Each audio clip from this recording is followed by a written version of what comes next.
ഐഎസ്എല്ലിലെ ഈ സീസണിലെ അവസാനത്തെ ഹോം മത്സരത്തിൽ എന്തായാലും നമുക്ക് ജയിക്കാൻ സാധിച്ചു. 1-0 മുംബൈ കൊച്ചിയിൽ തോൽപ്പിക്കാനായി എന്നുള്ളത് ആരാധകർക്ക് വലിയൊരു ആശ്വാസം നൽകുന്ന കാര്യമാണ്. പ്ലേ ഓഫ് സാധ്യതകളൊക്കെ അസ്തമിച്ച സ്ഥിതിക്ക് എല്ലാവരും വളരെ നിരാശരാണ്. പക്ഷേ കളി കാണാൻ വന്ന ആരാധകർക്ക് എന്തായാലും ഒരു വിജയം ആഘോഷിക്കാൻ സാധിച്ചു, വൈകിയാണെങ്കിൽ പോലും.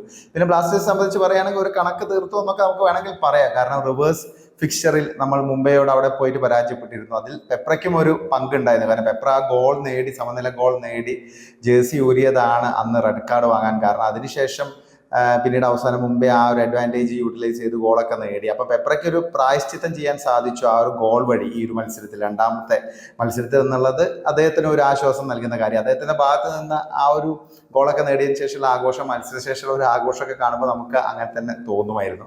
പിന്നെ ബ്ലാസ്റ്റേഴ്സ് ഈ ഒരു കളിയിൽ കുറച്ചൊരു പോസിറ്റീവ് ഔട്ട്ലുക്കിലൂടെ കളിച്ചതായിട്ട് നമുക്ക് തോന്നി. കാരണം ഒന്നും നഷ്ടപ്പെടാനില്ല. അപ്പം അത്യാവശ്യം അറ്റാക്കിംഗ് ഫുട്ബോളൊക്കെ ബ്ലാസ്റ്റേഴ്സിന്റെ ഭാഗത്ത് നിന്നും ഉണ്ടായിരുന്നു. ശരിക്കും തുടക്കത്തിൽ തന്നെ 1-2 ചാൻസസ് ഉണ്ടായിരുന്നു. മിലോസിന് ഒരു ചാൻസ് ഉണ്ടായിരുന്നു. അതിന് മുമ്പ് കോറൂന്റെ ഒരു കിടിലൻ ക്രോസ് ഉണ്ടായിരുന്നു. പക്ഷെ അത് ഇഷാൻ പണ്ഡിതൊക്കെ കണക്ട് ചെയ്യാൻ സാധിച്ചില്ല. പിന്നെ ഫസ്റ്റ് ഹാഫിന്റെ അവസാനം പണ്ഡിതൊക്കെ ഒരു ചാൻസ് ഉണ്ടായിരുന്നു. പിന്നെ സെക്കൻഡ് ഹാഫിൽ പെപ്രയ്ക്ക് ഗോൾ നേടാൻ സാധിച്ചു. ഒരു കിടിലൻ ഗോളായിരുന്നു, ഒരു പവർഫുൾ ഷോട്ടായിരുന്നു.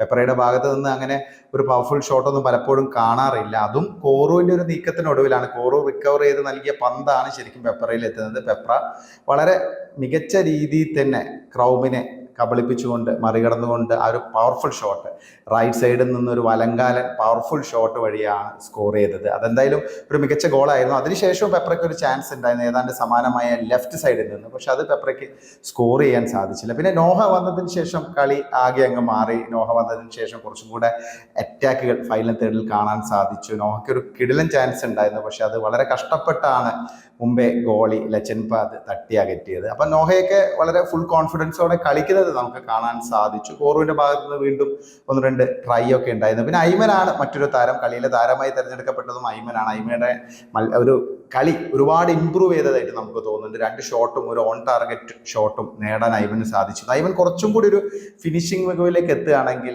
വളരെ മികച്ച ഒരു റിസൾട്ട് തന്നെ ഐമൻ ഉണ്ടാക്കാൻ പറ്റുമെന്നാണ് പ്രതീക്ഷിക്കുന്നത്. പിന്നെ ഈ ഒരു മത്സരത്തിലെ ബ്ലാസ്റ്റേഴ്സിന് ഈ വിജയം സമ്മാനിച്ചത് സബ്സ്റ്റിറ്റ്യൂട്ടായി വന്ന നമ്മുടെ യുവ ഡിഫൻഡർ വികാസ് യുമ്നമാണ്. യുമ്നമിന്റെ അവസാന നിമിഷത്തെ ആ ഒരു ഇഞ്ചുറി ടൈമിലെ ഏറ്റവും അവസാന നിമിഷത്തെ, സ്റ്റോപ്പേജ് ടൈമിന്റെ അവസാന നിമിഷത്തെ ആ ഒരു ഗോൾ ലൈൻ ക്ലിയറൻസ്, അതില്ലെങ്കിൽ മത്സരം 1-1 മാറുമായിരുന്നു. ബ്ലാസ്റ്റേഴ്സ് വീണ്ടും ഒരു നിരാശയിലേക്ക് വീഴുമായിരുന്നു. എന്തായാലും വികാസ് യുമ്നം വളരെ പ്രോമിസിംഗ് ആണ്. അടുത്ത സീസണിൽ നമുക്കൊരു മുതൽക്കൂട്ടാകുമെന്ന് തന്നെയാണ് പ്രതീക്ഷിക്കുന്നത്.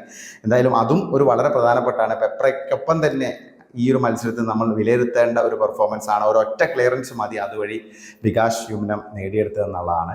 പിന്നെ നോറ ഫെർണാണ്ടസിന്റെ ഭാഗത്ത് നിന്ന് അത്യാവശ്യം നല്ലൊരു കോൺഫിഡൻസ് നമുക്ക് കാണാൻ സാധിച്ചു. ഗോൾ കീപ്പർ കോൺഫിഡൻ്റ് ആയിട്ട് നിൽക്കുന്നത് നമുക്ക് കാണാൻ സാധിച്ചു. ഇപ്പോൾ ഈ മത്സരത്തിൽ തന്നെ ആ വികാസ് യുമ്നമിന്റെ അവസാനത്തെ ആ ഒരു ക്ലിയറൻസ് വഴി പിന്നീട് അതൊരു കോർണറിലേക്കാണ് പോകുന്നത്. അപ്പം ആ സമയത്ത് എല്ലാവരും വികാസ് യുമ്നമിനെ ഇങ്ങനെ വളരെ അഭിനന്ദിക്കുന്നു. അപ്പം ആ സമയത്ത് നോറ വന്ന് അഭിനന്ദിച്ചു. അതിനുശേഷം നോറ പറഞ്ഞു എല്ലാവരും സെറ്റാവും, നമ്മൾ ഗോള് ഇനി വഴങ്ങാൻ പാടില്ല, എല്ലാവരും അലേർട്ടായിട്ട് നിൽക്കണം, നമുക്ക് ആഘോഷിക്കാതെ കഴിയട്ടെ എന്നുള്ള രീതിയിൽ അദ്ദേഹത്തിന്റെ ഭാഗത്ത് നിന്ന് എല്ലാവരും സെറ്റ് ചെയ്യുന്നത് കണ്ടു. അപ്പോൾ ആ ഒരു ലീഡർഷിപ്പ് ക്വാളിറ്റി നോറ ഫെർണാണ്ടസിന്റെ ഭാഗത്ത് നിന്ന് കണ്ട്. ഗോൾ കീപ്പർ എന്നുള്ള രീതിയിൽ നമുക്കത് സച്ചിൻ നിന്നോ അല്ലെങ്കിൽ അതിന് മുമ്പ് ആരുടെ നിന്നോ ഈ അടുത്ത കാലത്തൊന്നും നമുക്കത് കാണാൻ സാധിച്ചില്ല, പ്രത്യേകിച്ച് ഈ സീസണിൽ. അപ്പോൾ എന്തായാലും അതൊരു പോസിറ്റീവായുള്ള കാര്യം. നോറയ്ക്കൊക്കെ കുറച്ച് മുമ്പേ അവസരങ്ങൾ കൊടുത്തിരുന്നെങ്കിൽ കുറച്ചും കൂടി ഒരു സെറ്റായിട്ട് നോറ വരുമായിരുന്നു. പിന്നെ ടോട്ടലി നോക്കുകയാണെങ്കിൽ ബ്ലാസ്റ്റേഴ്സ് 10 ഷോട്ടും 4 ഓൺ ടാർഗറ്റ് ഷോട്ടും ഉണ്ടായിരുന്നു. മുമ്പേ ഒരു ഡിഫൻസീവ് അപ്രോച്ചാണ് സ്വീകരിച്ചത്. കാരണം അവർക്കൊരു സമനില ഉണ്ടെങ്കിൽ ഒഡീഷയെ മറികടന്ന് പ്ലേ ഓഫിൽ കടക്കാമെന്ന് അറിയായിരുന്നു. അപ്പോൾ അതിനനുസരിച്ചുള്ള ടാക്ടിക്സ് ഒക്കെ ആയിരുന്നു, പ്രത്യേകിച്ച് ഫസ്റ്റ് ഹാഫിലൊക്കെ. അത് അവർക്ക് വിനിയായെന്ന് തോന്നുന്നു. പ്രത്യേകിച്ച്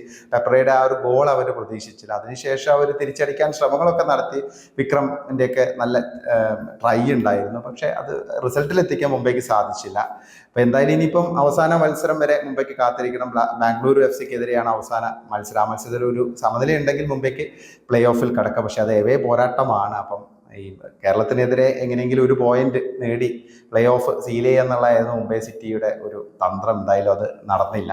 ബ്ലാസ്റ്റേഴ്സ് സംബന്ധിച്ച് ഇനിയിപ്പോൾ ഒരു മത്സരം കൂടിയാണ് ഈ സീസണിലുള്ള. അപ്പോൾ സൂപ്പർ കപ്പിന് മുന്നോടിയായിട്ട് ഒന്ന് ആത്മവിശ്വാസം വീണ്ടെടുത്ത് ടീമൊന്ന് സെറ്റ് ആവുക എന്നുള്ളതായിരിക്കും ബ്ലാസ്റ്റേഴ്സിന് മുമ്പുള്ള ലക്ഷ്യം. പിന്നെ ഡിഫൻസൊക്കെ കുറെ ഇമ്പ്രൂവ് ചെയ്തതായിട്ട് നമുക്ക് തോന്നി. എല്ലാ താരങ്ങളും അത്യാവശ്യം നല്ല രീതിയിൽ ഡിഫെൻഡ് ചെയ്യുന്നതായിട്ട് കണ്ടു. അപ്പോൾ ഇതൊക്കെ ഒരു പോസിറ്റീവായുള്ള സിഗ്നൽസ് തന്നെയാണ്. വൈകിപ്പോയി എന്നാൽ പോലും എന്തായാലും നമുക്ക് അടുത്ത മത്സരം, ഹൈദരാബാദിനെതിരെയുള്ള അടുത്ത മത്സരത്തിനായി നമുക്ക് കാത്തിരിക്കാം.